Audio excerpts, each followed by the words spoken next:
Juntei um conjunto de reportagens que aconteceu no dia 30 de junho de 2026, o último dia que os grupos anti-imigração deram aos imigrantes sul-africanos. Inclusive, a entrevista do presidente a dizer que os manifestantes têm a razão de se manifestar porque estão a gozar apenas do seu direito de liberdade de expressão. Vamos aqui ver a reportagem e comentar em simultâneo. Primeiro vamos aqui acompanhar o que aconteceu no dia 30, ruas cheias, entre panfletos, bastões, velhos e crianças, marcha pacífica, como se costuma dizer, mas que acabou claramente com uma certa violência em alguns lugares. Mas não vou mostrar aqui a violência, questões de respeito à plataforma e não só. Portanto, estamos aqui a ver que muita gente aderiu à manifestação e é um sinal de que o projeto Go and Fix Your Countries for Illegal Foreign Must Go, portanto, funcionou.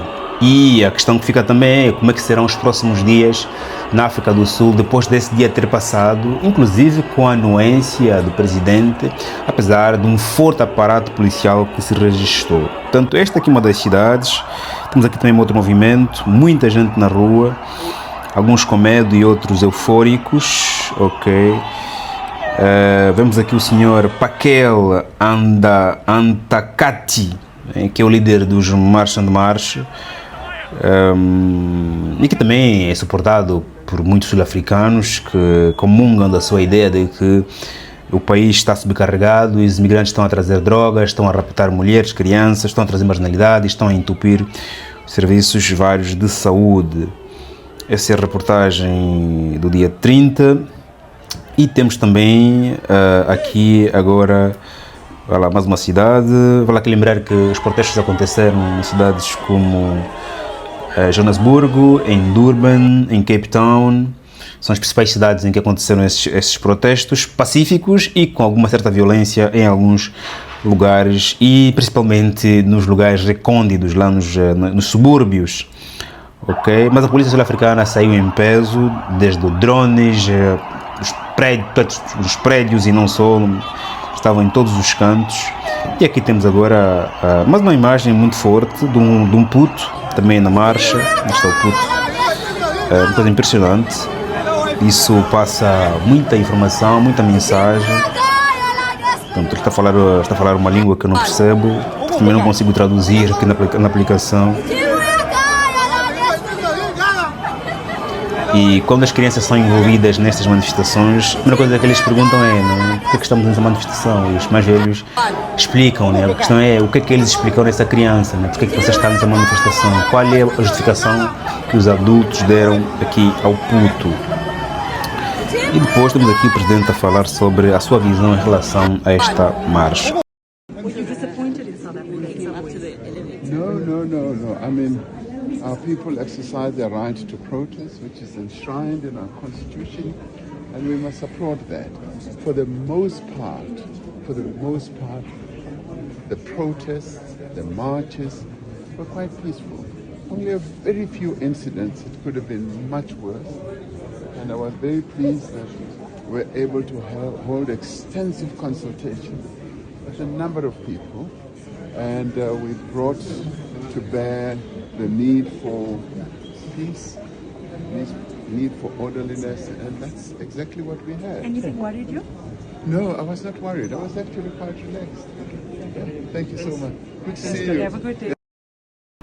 Portanto, aqui o presidente diz que os seus cidadãos estavam apenas a exercer o seu direito. Portanto, as pessoas têm direito de se manifestar contra factos dirigidos pelas pessoas, pelos cidadãos e pelos habitantes. Vale aqui lembrar que cidadãos são aquelas pessoas que vivem no país, estão legalizados, estão legais. Os habitantes são aqueles que, portanto, estão em trânsito, né? Ou então estão ilegais. Não é? E pronto, aqui o presidente diz o que disse, eu vou comentar depois, ok? E já agora também quero lhe perguntar qual é a tua visão, a tua observação em relação à posição do presidente ao dizer que os cidadãos sul-africanos estão apenas a exercer o seu exercício de liberdade, manifestarem-se contra aquilo que não vai bem e estão a manifestar-se contra a presença dos imigrantes ilegais que estão a desequilibrar a economia nacional. Qual é a sua opinião em relação aqui ao pronunciamento do presidente sul-africano Cyril Ramaphosa?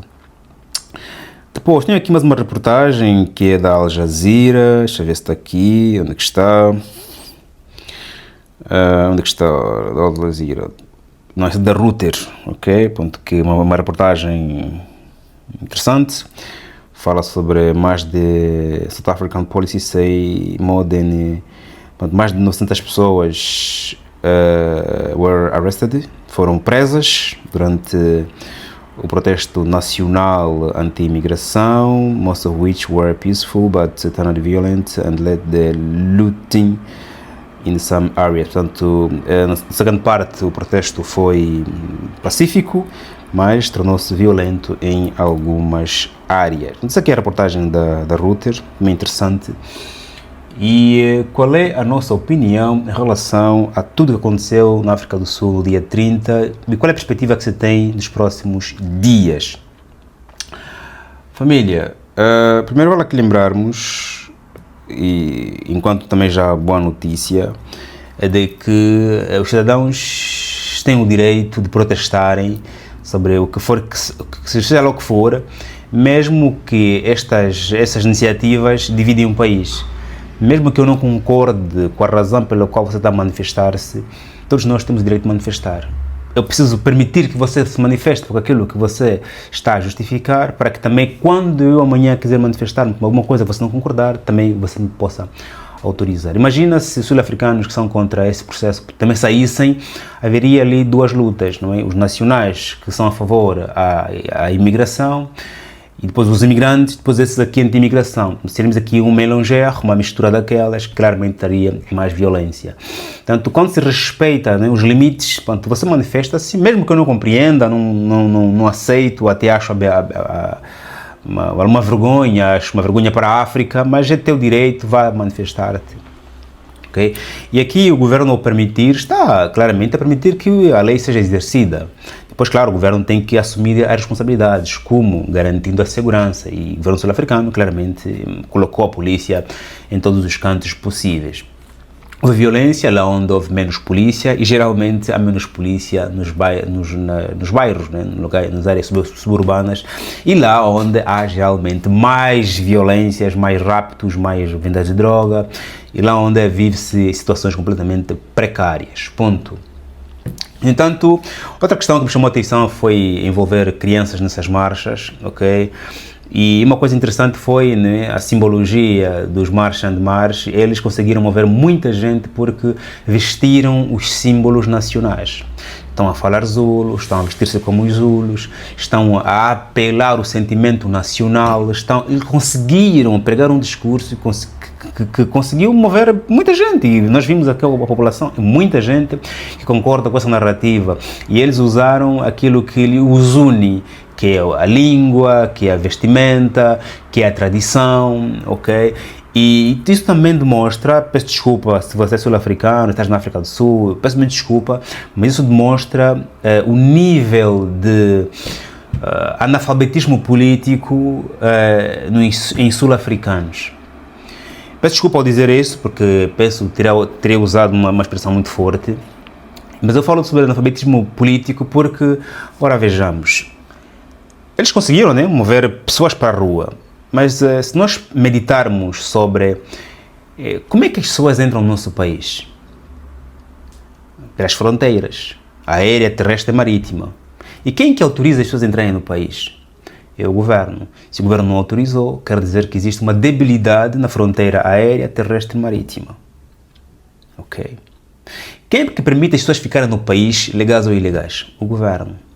Se o governo não tem controle, é porque está a faltar mais força policial, está a faltar mais proximidade na governação, não é? Governos dos bairros, governos dos municípios, das províncias e não só. Estamos a falar aqui de atribuição de responsabilidades. Porque quando eu conheço quem é que tem a responsabilidade, eu sei a quem cobrar.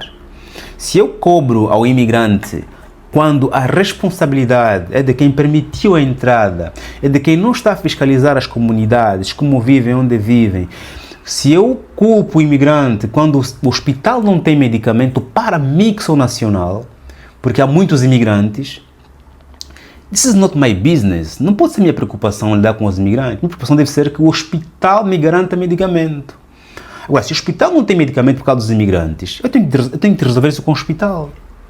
Quem é o diretor do hospital? Quem é o diretor municipal?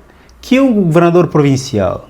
As minhas manifestações devem ser contra o governo e não contra os imigrantes. Está a perceber a questão? Se eu encontro a minha mulher a me trair, eu vou culpar quem? O traidor ou a minha mulher? O traidor? O outro gajo ou a minha mulher? Se eu descubro que a minha mulher me está a trair, eu vou apertar a minha mulher ou outro gajo? O outro gajo não é meu business. Eu vou apertar a minha mulher. Se tua mulher te apanhou você homem a trair, ela não tem que lidar com outra mulher, tem que lidar contigo, porque você que é o negócio dela. Então, quando eu percebo que estou a ser traído, eu vou atacar aquele que está a cuidar com a minha mulher. Não importa se ela está a ser aliciada, não importa. É que o compromisso dela é comigo, não com aquele. Aquele não tem nenhuma relação comigo de confidencialidade, de respeito, de lealdade, de fidelidade. Não tem nenhuma relação comigo para com isso. Minha relação é com a minha. Eu jurei fidelidade a ela, ela jurou para mim. Mesmo que não tenhamos jurado, o juramento está sempre ali. No momento que eu digo eu aceito namorar contigo, você aceita namorar comigo, nós temos esse compromisso. Não há outra pessoa que jurou fidelidade comigo, senão você. Logo vou cobrar a ti responsabilidades. Quando eu desvio a cobrança de responsabilidades, ou eu não tenho noção das coisas, ou eu tenho noção, mas eu finjo que não sei. Mas nessa matéria aqui, eu sublinharia o tema do analfabetismo político na África do Sul. Porque os imigrantes não são o problema. O problema é quem os permitiu entrar, quem os permitiu permanecer e quem não está a melhorar serviços de saúde, quem não está a melhorar a questão da produtividade ou do emprego, quem não está a melhorar a questão da segurança. E se há insegurança de facto por causa dos imigrantes, é quem permitiu essas entradas. E se não permitimos, temos que rever a questão das fronteiras. Estamos aqui a olhar para uma população que foi mobilizada, que encheu o país, que foi para a rua, e o presidente, o seu discurso está certo. Concordo com o presidente. Não é? Eu concordo com o presidente a dizer que as pessoas têm o seu direito de manifestar, têm que manifestar, mesmo que eu não concorde. Agora, não pode haver violência. Vamos colocar aí a polícia para poder controlar, poder gerir a violência. Okay? Mas há aqui uma ressalva de que o tema é antigo, os senhores estão ali, estão a promover o ódio, morreu já muita gente, muitos foram deportados, mas o pé não tocou ali. Continua a dizer, nada de violência, vocês não têm esse direito, não podem fazer isso. Está ali a ferida aberta ainda. Mas o PR, claro, tocou no tema da liberdade de expressão, é um facto, precisas de manifestar-se sim, mas aquela questão do, está a haver mortes, o senhor continua a fazer manifestações. Há uma fotografia deles os dois, que está a circular, que eu preciso claramente verificar, eu e uma pessoa aqui precisa verificar a autenticidade dessa fotografia, onde o senhor Paquel Antakat está com o senhor Ramaphosa, e não sei se a fotografia claramente é verídica ou não, mas precisamos de verificar essa fotografia, porque hoje com as IAs cada vez mais evoluída, fica difícil claramente verificarmos os temas quando são ou não são reais. Hoje eu posso gravar um vídeo aqui, mas não ser eu. Está complicado isso. Eu estava feliz com a IA, mas cada vez mais me preocupa como uma coisa está a evoluir. Tu copia-se a minha voz, aqui o meu espaço, as minhas movimentações, copia-se tudo. Fica mesmo igual. Eu fico claramente com ela. Aliás, há dias eu recebi uma proposta de um jovem editor ligado à IA. Ele disse: Joaquim, eu posso aumentar a tua produtividade fazendo clones dos teus vídeos. Fiquei com medo, meu. Ok, tudo bem, meu irmão, mas quando eu ouço clones de mim para que eu estou a dormir, alguém está a produzir vídeos meus, isso é mas está assim, a coisa está assim. Está difícil concorrer na produção de conteúdo com aqueles que não têm medo de se colocar em clones. Eu tenho medo por enquanto, mas a concorrência está assim. Daqui a alguns meses temos que abraçar essas propostas desses editores que fazem clones de nós. Eu estou a dormir e aqui alguém está a produzir vídeos meus. Mas isso aqui para esperar um bocadinho e lembrar que é importante você colocar like, subscrever, partilhar. Livros disponíveis na Amazon, 2 por 7.000 kwanzas ou 17 euros. Podes comprar aqui no meu site, na /livros, ou no primeiro comentário está ali um link, clicas ali que falas comigo, eu envio os livros para você, onde quer que você esteja. Obrigado aos 5 membros do canal, sois vós que sustentais esse canal, e obrigado pelos 100 membros da Cerebros Comunidade, e obrigado você que colocou like, partilhou e não só. Estamos juntos, até o próximo vídeo, que exibição como sempre. Amém.